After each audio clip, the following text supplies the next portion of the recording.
John Vic Rimulya na suplak ng sikat na abogado dahil kaduda-duda ang kanyang mga statement tungkol dito sa investigation ni Yusek Cathy Cabral.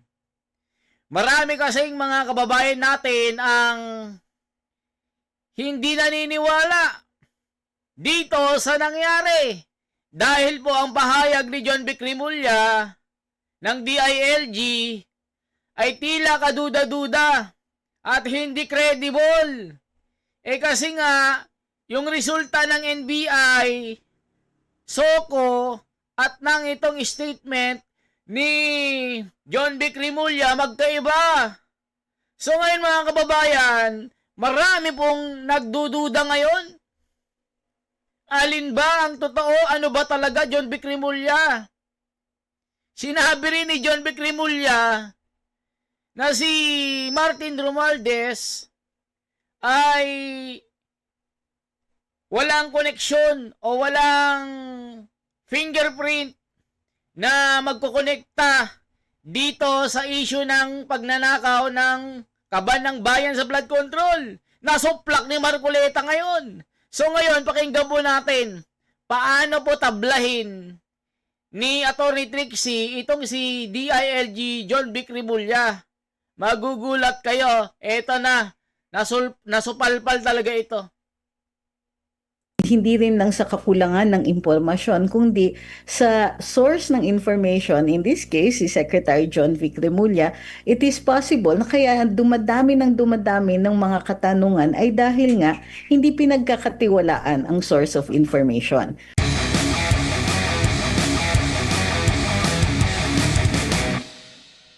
Ma'am, dito lang muna ako sa issue po with dating yung yumaong si Undersecretary Maria Catalina Cabral. Wala po siyang kinakaharap na kaso. Pero bakit po, legal po ba yung pagpapakuha ng kanyang mga tawag nito, yung kanyang mga gamit, yung kanyang mga cellphone, pati na rin po yung actually ngayon nakikita na natin ay sa publiko na yung kanya pong pagpunta doon sa hotel kasama po yung kanyang driver. Bakit po ganito yung kanyang klase ng pag-iimbestiga po sa kanya na considering wala naman po siyang kasong kinakaharap, Attorney Trixie?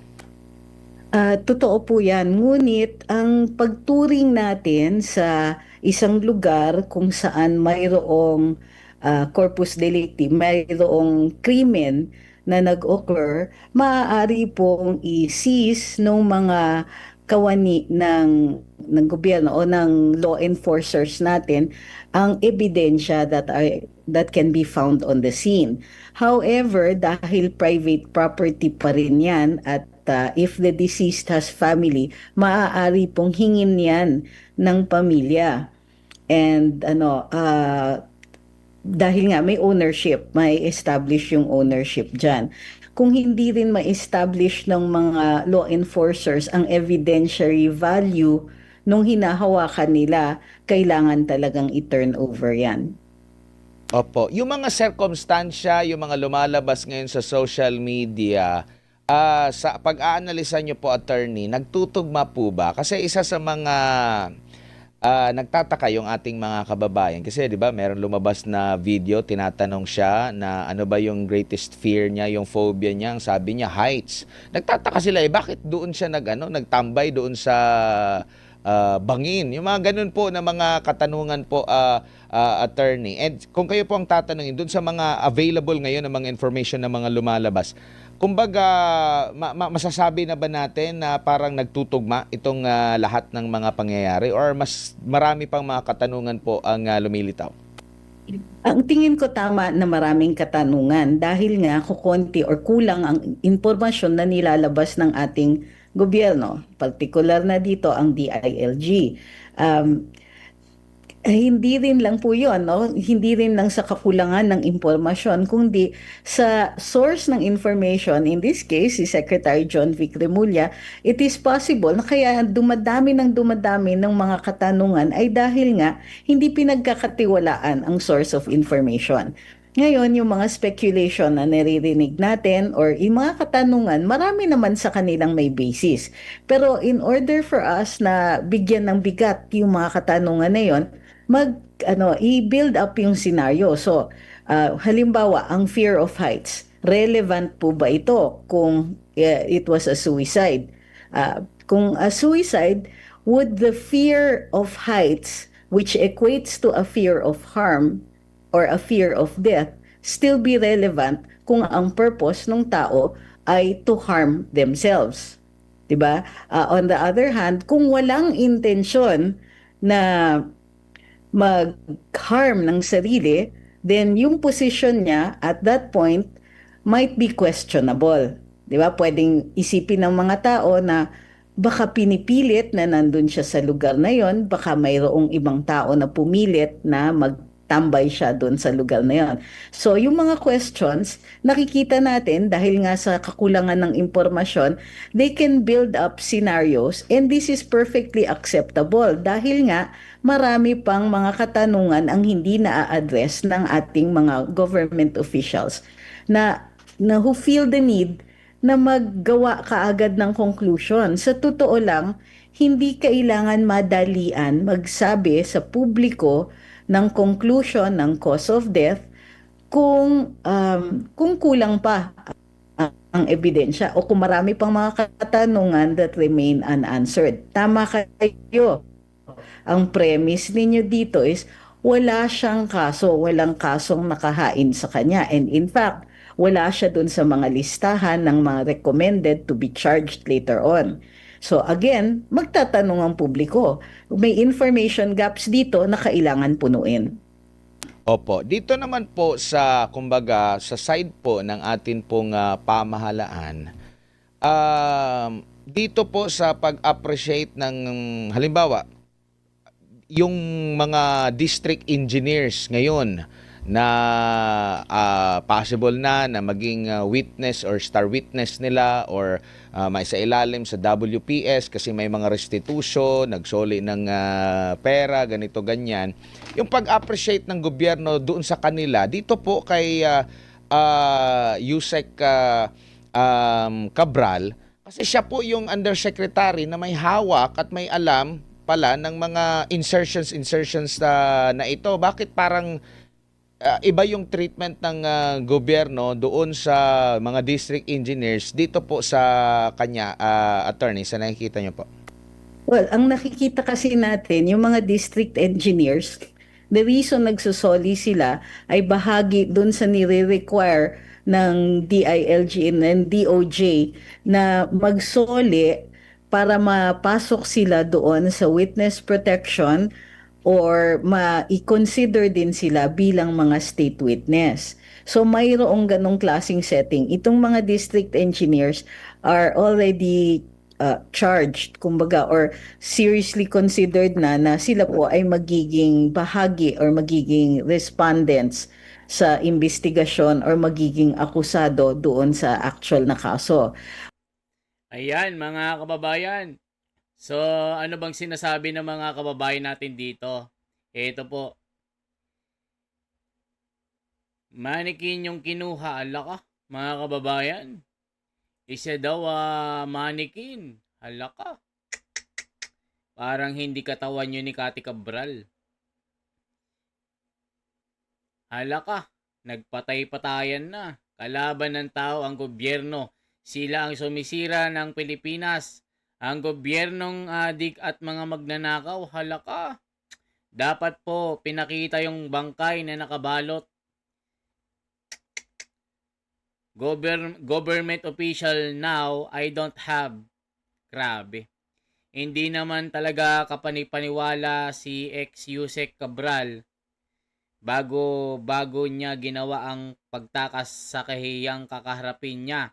Nakipagsabuatan na siya sa mataas at natural, may babalik niya ang mga nakulimbat kung meron man after ng shooting.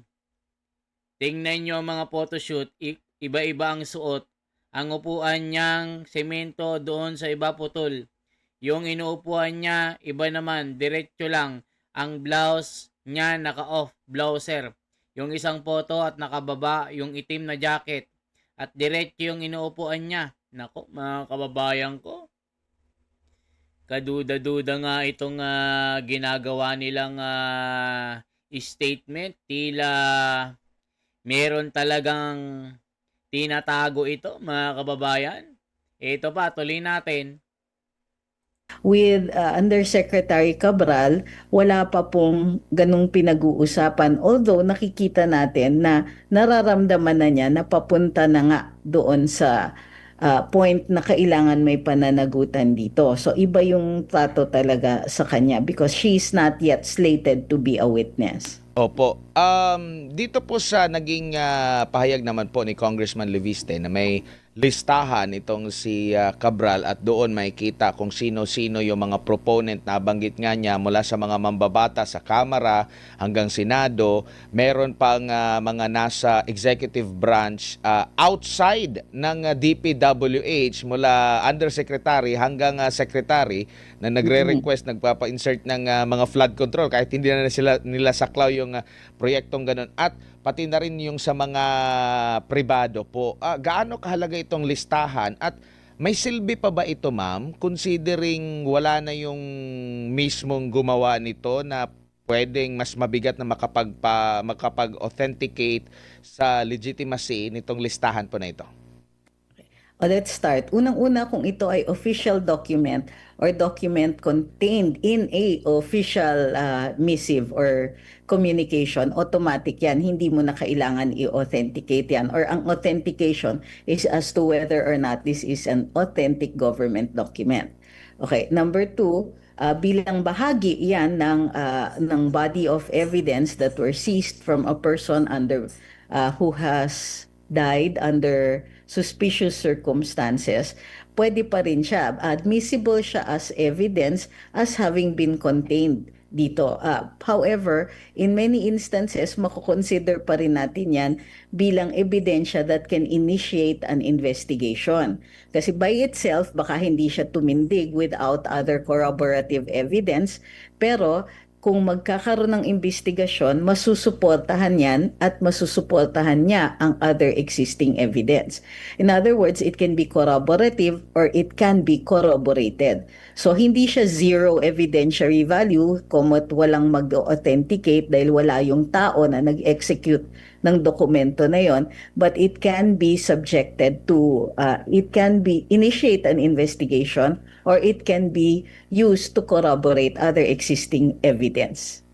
Opo, nakikita niyo po ba itong listahan na ito na napakabigat? And kung hindi ito ilalabas, kusa ng ating national government sa gitna ng kanilang sinasabing sila yung nag-umpisa sa anti-corruption, ngayong administration, gusto rin nila ng transparency, pero hindi din ganun kabilis yung kanilang pagpapalabas. Kasi kung ito'y opisyal na dokumento ng DPWH, edi pwedeng mailabas ito sa publiko, attorney, agad-agad. Totoo. Kung official na dokumento yan, as a matter of transparency, dapat talaga nilalabas yan.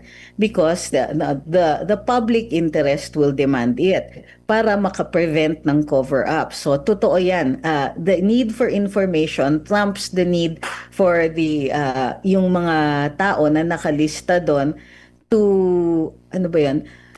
To due process, no? Ang sinasabi kasi ng iba is, pag prematurely nilabas yung mga pangalan na yan and then it turns out na maraming mali pa dito sa document, hindi pa siya authenticated and so on, baka makasira ng buhay. However, since wala pa yung judicial process and it is still available later on, maaari namang makagawa ng paraan ng mga mababanggit doon sa listahan na yon na patunayan yung truth or falsity ng pag-include ng kanilang pangalan. So sa ngayon, the demands of transparency outweigh yung sinasabi nila na baka makasira sa pangalan ng ibang mga tao ng mga tao na nandun sa listahan na yon. So I think na in the balance of things, transparency po muna, lalong-lalo na sa panahon ngayon.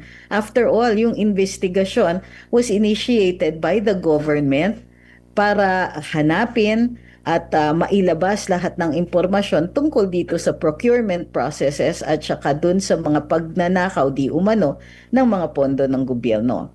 Kasi Mga kababayan, sana magkaroon po ng separate na pag-iimbestiga dito po sa nangyari kay Cathy Cabral. Kasi nga, yung nagsasalita kasi mga kababayan ay kaduda-duda kasi. Hindi ka panipaniwala. Isipin nyo, dito po sa status po ni Martin Romualdez, sinabi ni John Vicrimulya na hindi daw makita ang bakas ni Martin Romualdez na nagko-connect sa flood control issue. So walang fingerprint, malinis na malinis.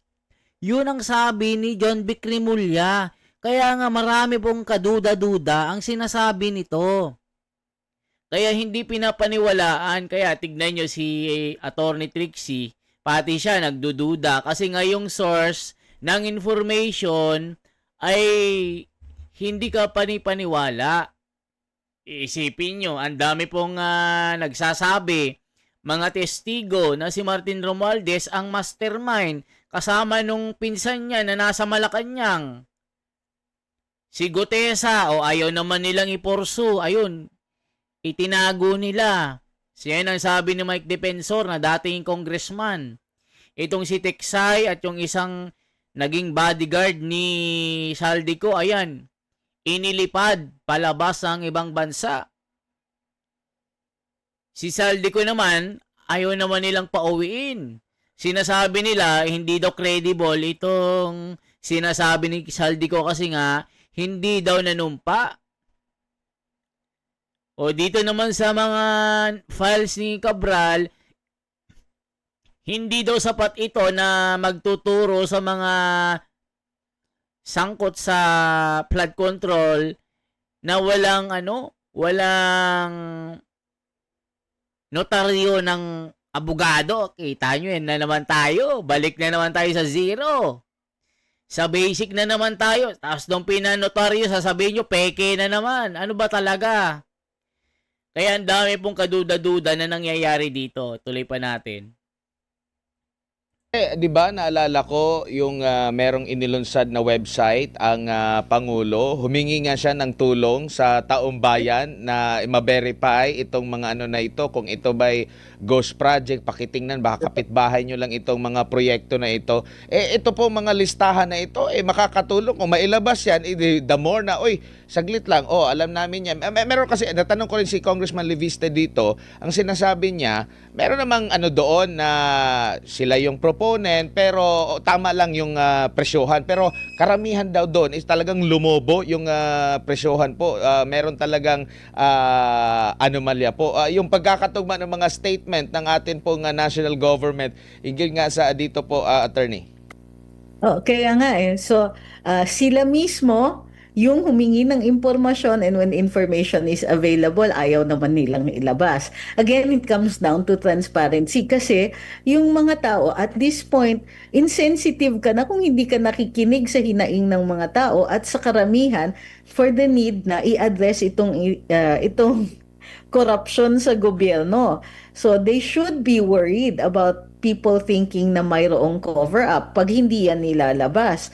Ngayon pa lang, or in fact, in the course of the entire scandal, kumbaga, parating issue yung pagpoprotekta ng mga opisyales na matataas.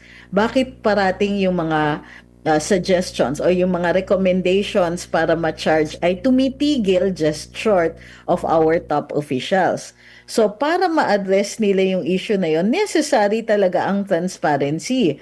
So ang tanong na nga ngayon is, what is stopping them? At bakit hindi nila ini-explain sa atin ng buong buo kung ano ang dahilan kung bakit ayaw nilang ilabas?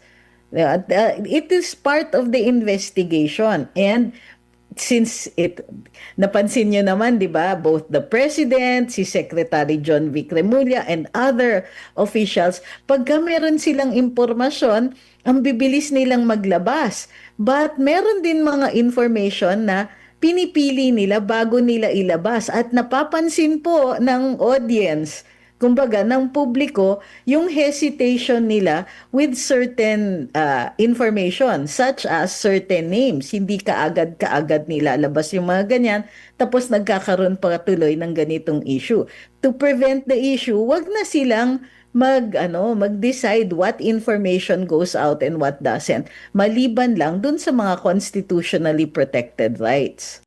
O yan mga kababayan, no, napansin nyo po, talagang kaduda-duda nga ito. Tila piling-pili ang kanilang inilalabas na information tungkol dito kay Kati Cabral.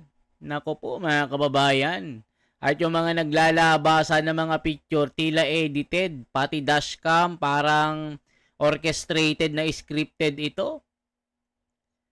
Ano ba talaga, buhay pa itong si Cabral? Yung The Missing Bride? Konektado ba ito? Sinadya bang kidnapin itong si The Missing Bride para ipalit dito kay Kati Cabral? At ito namang si Kati Cabral, nagpapakasarap sa ibang bansa? Ano kaya ang totoo mga kababayan? Kasi meron na pong mga nangyari po in the past na pineke po ang kanilang katawan. Na pinalabas ang ganito ganyan, pumanaw na pero hindi naman.